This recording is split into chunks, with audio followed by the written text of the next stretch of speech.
Master. Yes, anong kailangan mo?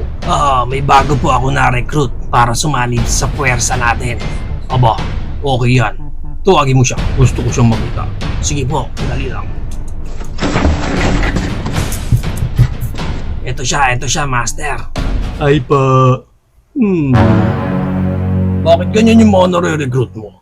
Parang mga hindi patuloy. Ay, hindi ko po sure yan, Master. Basta ako, recruit lang ako ng recruit. Pambihira naman. Baka naman gusto mo mag-recruit ng mas maayos-ayos na unggoy. Yung hindi na sana kailangan magtakong.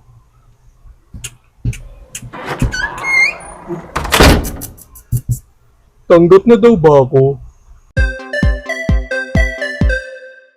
And here's the toy that we're going to review for today. This is our McFarlane Toys PC Gorilla Groot. Grabe, mega fig talaga. And ang ganda ng packaging niya kasi ang laki ng window niya dyan. And at the back, obligatory product shot ni Gorilla Groot na kasama yung comics na included sa loob. And at the side, Gorilla Groot the Flash comic page punchers. Sa kabilang side, page punchers with the window on top. Window lang ng ating figure, and at the bottom, barcodes and stuff. Pag na-unbox natin, clamshell pa siya dyan, and nandito yung ating stand, and yung ating card, same lang ng cover ng ating comics. Check muna natin yung pinaka-details niya. Yan, overall look niya, side, and sa likod, ganda nung cape niya, battle damage, ang ganda nung brief niya, may design pa, pero angas, and check natin yung close-up niya, yung face niya, ang ganda rin yung face, and yung helmet niya, nakita niyo naman yung details ng helmet. Ang ganda. Even yung mga shoulder pads niya dyan. Yung body niya. Ganda ng mga furs. Ganda ng texture ng fur niya. Yan sa ilalim. Sabi, angas. And para sa kanyang articulation, yung head niya is narorotate siya 360. May look up siya na ganyan. Ang ganda ng look up niya. Okay. Yung helmet niya, guys, is soft rubber. So, hindi gaano nagiging hindrance pag nag-look up siya. Malambot lang yung helmet. And look down niya, yun, halos walang look down. Limited lang yung look down niya. Yung kanyang shoulder pads, nakakabit yan sa pinaka-shoulder niya, upper part ng shoulder, and soft rubber lang din. Okay, that's why kaya niyang mag-creed moment para sa kanyang arms wide open. And may konting butterfly joints din siya dyan. Yung arms niya na yan, narorotate yan 360. Yung elbow niya, narorotate din 360. And yung kanyang elbow bent, yan, okay? Yan ang kanyang elbow bent. Single joint lang pero ganda naman yung pagkaka-bent niya dyan. Yung kamay niya, na-up ng ganyan, and may down ng ganyan. Also, narorotate din yan. Next articulation niya is dito sa kanyang waist. So, wala siyang ab crunch. Laki nung katawan niya, hindi niya kaya mag-ab crunch. Sa waist na yung next articulation niya, which is narorotate niya ng ganyan.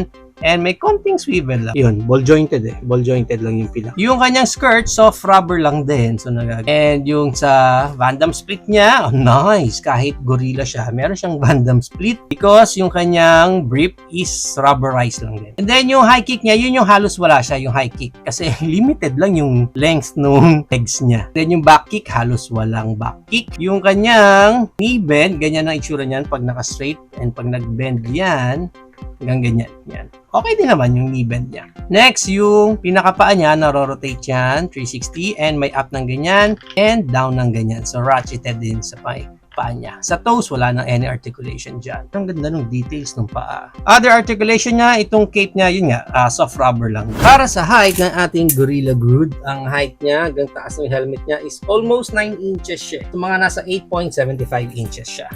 Maganda niyan, i-compare pa natin siya sa iba pa nating mega figs tulad ng ating Clayface MCF. Yan, mga bulky talaga no? Ang ating Swamp Thing MCF Doomsday, ang ating Viking He-Man Masterverse, Kong from Godzilla X Kong New Empire, Dr. Eddie Sattler Hammond Collection, backup version ng ating Marvel Legends Hulk, and ang ating MK series from YOLO Park Optimus Prime. So yan ang ating height comparison. if you're planning to avail this Page Puncher MCF Gorilla Grodd, ang price range niya is around 1,500 up to 2,500 pesos. Depende na lang again kung saan specific market kayo makakuha ng copy nyo nito or makakakuha din kayo ng naka-sale na.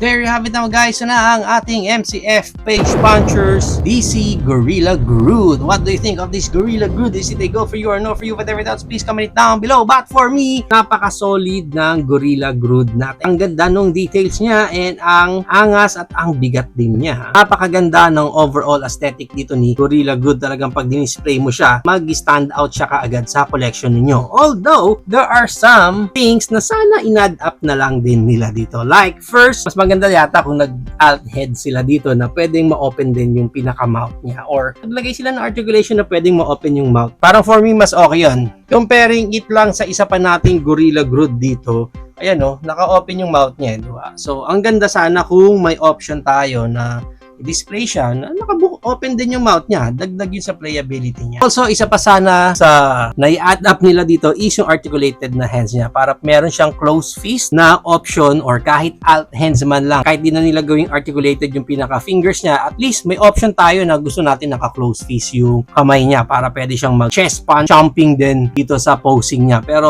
yun lang naman yung mga sana. Sa armors niya, okay naman sa akin yung overall armor niya. Napaka-simple lang and yet napaka-angas pa rin nung dating niya. Overall, for me, ang ganda ng Gorilla Grodd na to and I'm sure magiging maganda yan sa ating collection.